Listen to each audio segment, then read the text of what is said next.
What's up, guys? How you doing today? And welcome to another episode of Nick's Fireside Chat. And I think this is number 5, if I'm not mistaken. Okay, I know we left off with a little bit of a cliffhanger last week, and I'm going to get into that today. But we're going to ease into that. We're going to I got to the golden years are going to take a little more time than I thought, at least an episode or two. And we're going to switch from calling them the golden years to Holden. Okay. So I met my buddy Holden at the warehouse, and we hit it off, became good friends, like I said, and we started doing things different. And at the time, for the first time, I was making decent money in business, but I was being very conservative about selling tools. I was giving guys low credit lines and, not trying to push and just buying from the normal channels. And I was making money and I was happy. But when I met him, he's like, dude, let's go crazy. And he was a very aggressive young guy, and I was an aggressive person also. And he was young at the time, and now it feels like we're the same age at this point, but we're definitely a few years off. And it was funny because uh, I was a bigger guy, and he was a skinny guy. Now it's kind of opposite. He knows I love him. So anyway, so now when I hooked up with Holden, I've learned one thing in life or I learned one thing as far as in the tool business, that two people could make more money than one person. Your buying power was increased, your eyes were increased of what you were seeing and the deals you were finding. And my buddy Holden had an eye for finding deals. I did too, but he definitely found some very very aggressive, questionable deals. At the time, I found a place in Newark that was in my route for forever, and it was a closeout place. It was called Delancey Tool. And it was a gem, but it was hidden in the middle of nowhere. And I'll tell you how I found it. I was driving down the road one day in my area, and there was signs of an auction going on. So I was like, I'm gonna go check this out. So I pull up my tool truck, I park my tool truck, and I go up this decrepit building, 4 stories up, and I'm walking around. There's all kinds of, it was a lot of new stuff and a lot of used stuff. It was a bullshit auction, but it was an auction. And I was like, I don't think I'm going to have the time to be here. I got to get back in the route. So with this, here comes this guy. He's like, excuse me. He goes, is that your tool truck downstairs? And I was like, yeah. His name was Alan. And he's like, is that your tool truck downstairs? And I said, yeah. He's like, could you do me a favor and move it? He's like, no rush, he says, but you're kind of blocking my door. He said, he goes, do me a favor, before you leave, he goes, come downstairs. He goes, I think I can help you make some money. I was like, okay. So I went, I was like, I was done with that place anyway. So I went downstairs to this guy Alan's store, and it was called Delancey Tool. And I go, what's up? He's like, let me show you around. And he opens this factory, this warehouse door up, and it's this huge building of closeout items. They had everything. They had DeWalt. They had E-swing hammers, OEM tools.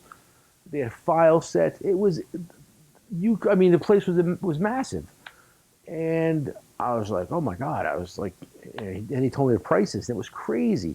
So I would stop there once, twice a week, and I mean, whatever was on closeout, I would buy it. One time I bought vice grip sets. I bought vices, bench grinders, 4 pound sledge. I was buying 4 pound sledges. They were beautiful.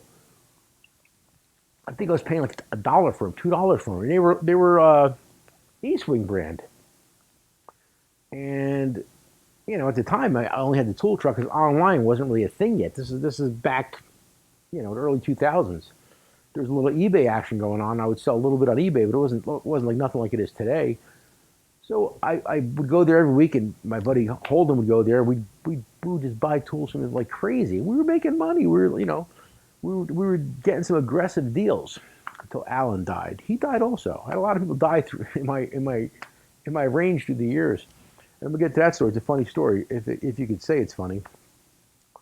But so now me and Mark are like finding these deals, and I remember this one deal. And I got to be careful what I say. There's some of the stuff might be a little questionable, but like there was this new product that came out, and it was like cutting edge in the tool industry. Everybody had to have one. It's still one of the most popular tools sold to this day.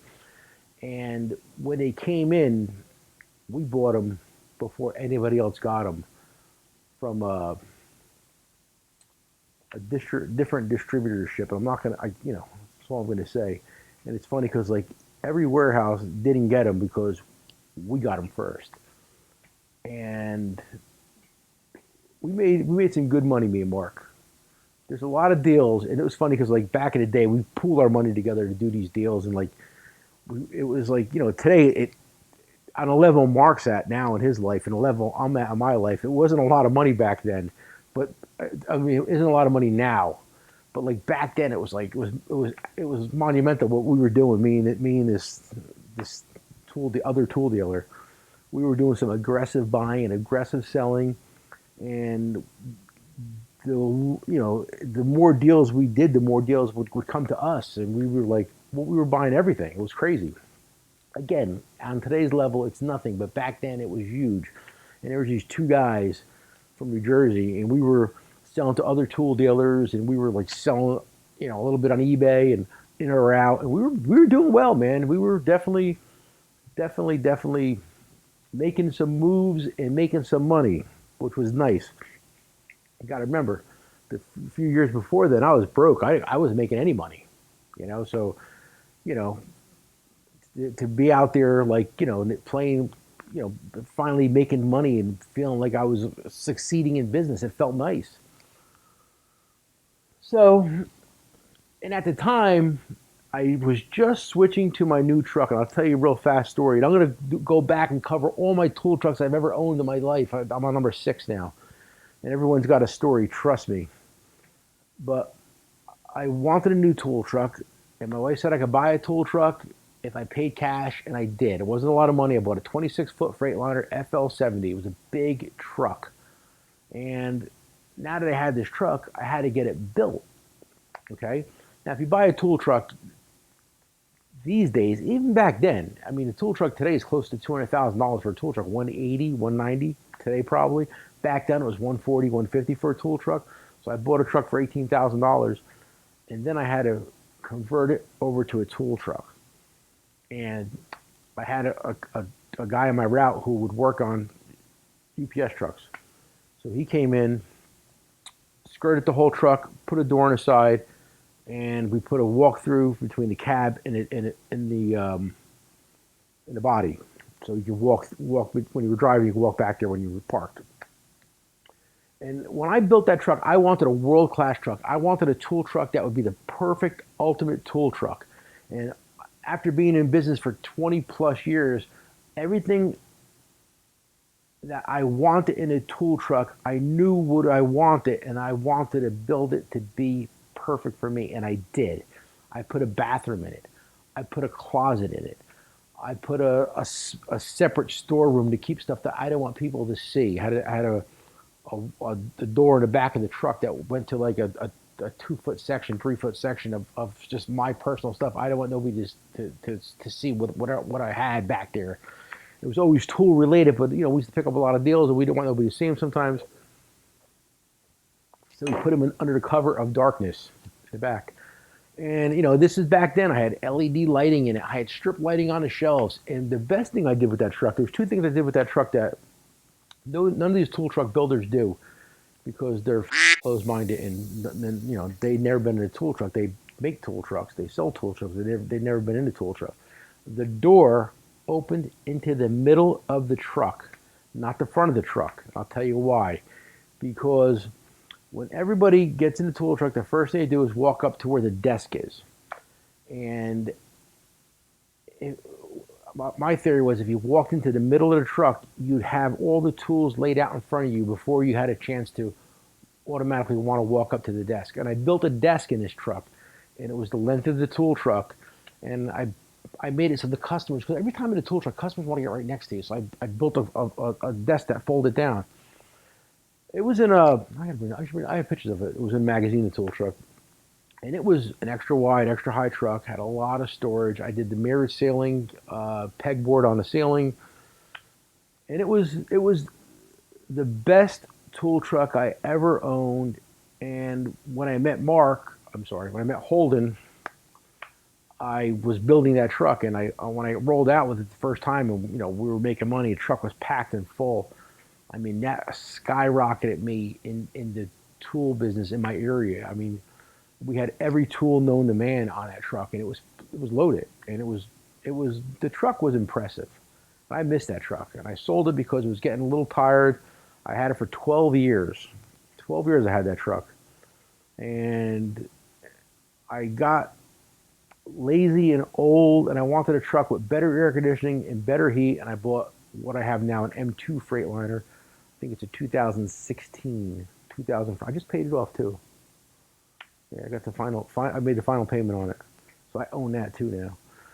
So I own everything. I don't own the tool grabber. I own the Transit Connect. I own my pickup truck, and I own my tool truck. Okay, and they're all relatively new yet. The tool grabber's almost paid for. I don't know if you guys know what it is, but if you do, you do. Okay, so now we're buying tools from all these other sources. We're buying, we're buying from this Delancey tool, and I'll tell you a crazy story. How's that? And everybody's dead, so I can use names because it's funny. This part of the story. So we walk in there, me and my buddy Holden walk into the Delancey closeout place because now they moved at this point. They were a different. No, we bought that. They were a different location. They moved their warehouse. So we walk in and we see these socket sets. Okay, metric 3-inch drive, metric deep socket sets, and I think they were OEM brand. Okay, this is going back years. And I think he had 1,000 sets of them, and they were like $5 each. So it's $5,000 in just sockets. That was a lot of money, even for me and my buddy Holden that day. But we're like, man, that's a good deal, man. We could sell these on eBay. We could sell these, in a route. I mean, $5. You sell them for $20, you're making $15. This is what we thought, I wish I would. Let me tell you something. If I would have my distribution as far as my website, my phone app, YouTube, TikTok, eBay, all that shit like I have now, back then with the Delancey tool, I promise you I'd have 2 Lamborghinis. Nick Jr. would have 3 Lamborghinis because that's the kind of deals we used to get. But back then we didn't have, we bought 1,000, so I took 500, he took 500, and we had to sell these things. And so I didn't really have $5,000 just for this other thing. We wanted to buy a bunch of stuff. So he's like, hey, listen, guys. He's like, his name was Alan. He goes, I really want you to get all these sockets. He goes, I'll make you a deal. He goes, why don't you just take them?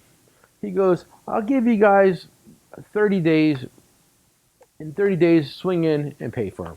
Fair? If you can't sell them, give them back. We had a good relationship with this guy because we were buying tools from him like crazy for probably 2 years at this point.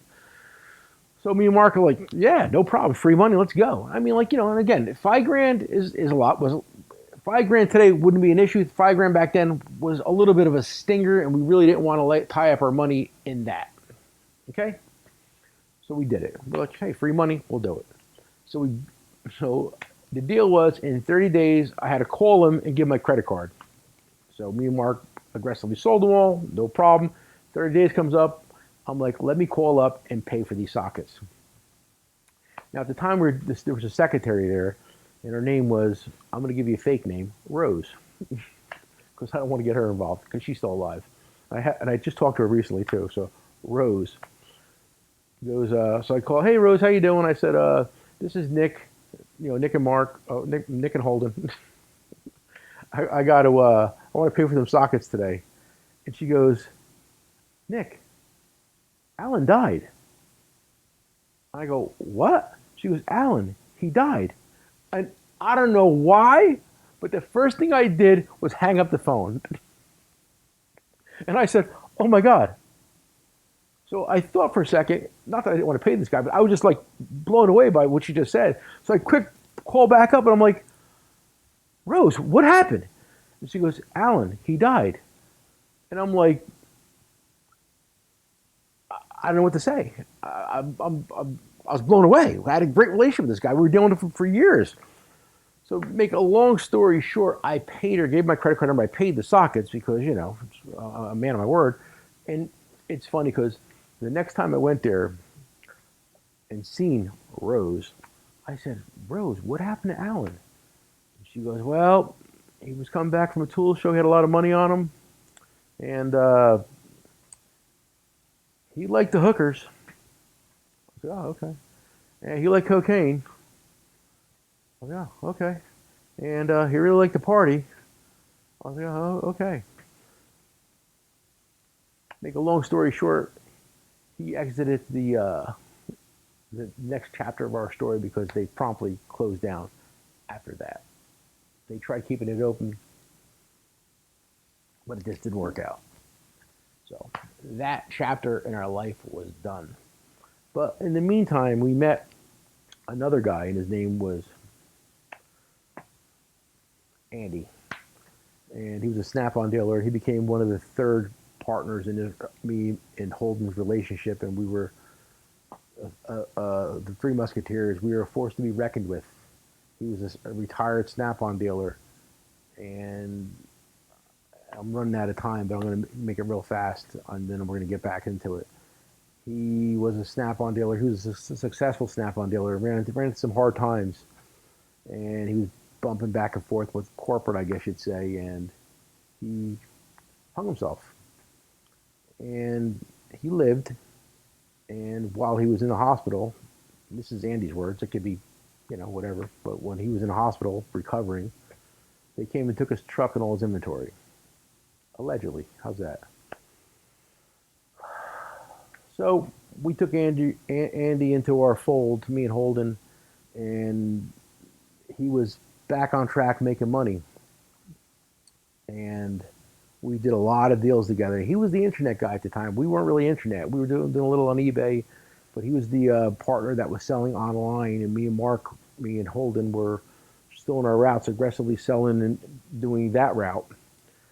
And Andy was the internet guy, and he was making money. We were all making money. We had a lot of good deals going.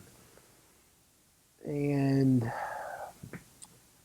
you know, like any other partnership, sometimes things don't work out. And there was a bad deal me and Andy made, and we had a little falling out. And make a long story short, you know, we stopped talking to each other until he messaged me on AOL Messenger like a year later. And I'm going to tell you all about that message when we do the next one. Guys, I appreciate it, and I like you all hanging out for these things. It's a lot of fun. It's a lot of reminiscing. And a lot of these stories, it's as I tell them, more stuff comes out. And, you know, I remember so much stuff, and I think they're getting good, and I think they're going to get better. I mean, I got a lot to talk about. I want to talk about I could talk about just tool trucks in one episode. And it's crazy. All my broken down tool truck stories through the years of buying tool trucks, selling tool trucks. But let's leave you with that, and we'll see you next time with our fireside chat number 6. And that's going to be a good one, and buckle up. And Nick's off next week, so I don't know what we're going to do with videos. We'll try to get some content out there for you guys. Look here, say, come for the price, stay for the history lesson. Peace.